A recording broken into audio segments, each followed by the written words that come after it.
Assalamualaikum warahmatullahi wabarakatuh. Perkenalkan, nama saya Ismi Silvani dari Sekolah SDIP Ummul Mukminin.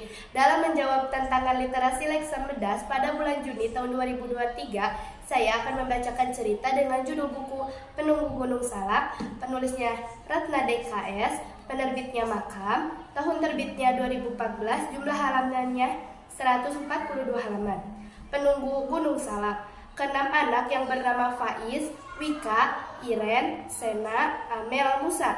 Mereka baru saja lulus dari sekolah SMU. Mereka merencanakan untuk merayakan kelulusannya dengan mendaki ke Gunung Salak.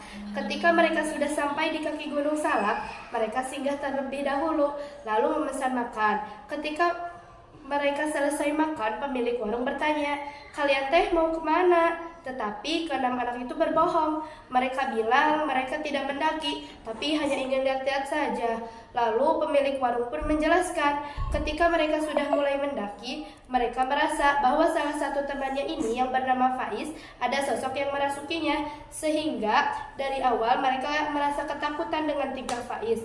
Ketika di perjalanan, mereka melihat lintah yang tak terhitung jumlahnya berkeliaran di jalan setapak yang akan mereka lalui. Semua ketakutan, tapi hanya Faiz dan sosok yang ada di tubuhnya tidak takut. Faiz mendongakkan kepalanya dan membuka mulutnya lebar-lebar, lalu perlahan memakan lintah.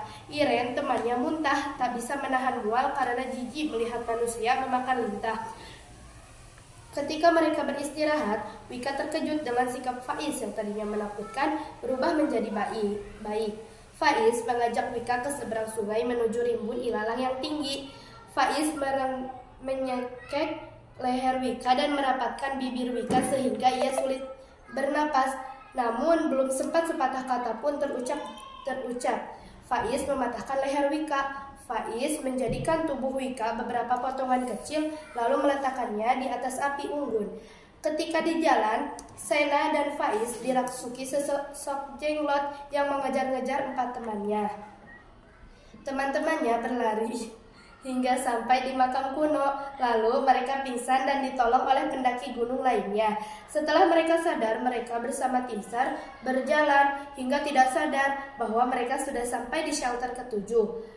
Jalan yang licin membuat mereka terjatuh. Ketika terjatuh, Iren dan Musa melihat jenglot yang tadinya mengejarnya dengan badan yang besar. Namun sekarang jenglot itu sudah berubah menjadi badan yang sangat kecil.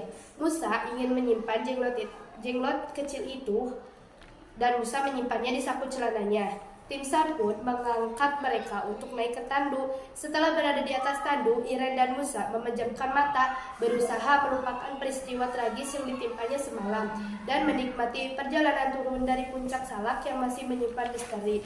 Itulah cerita dari buku Penunggu Gunung Salak. Sekian review buku hari ini. Wassalamualaikum warahmatullahi wabarakatuh.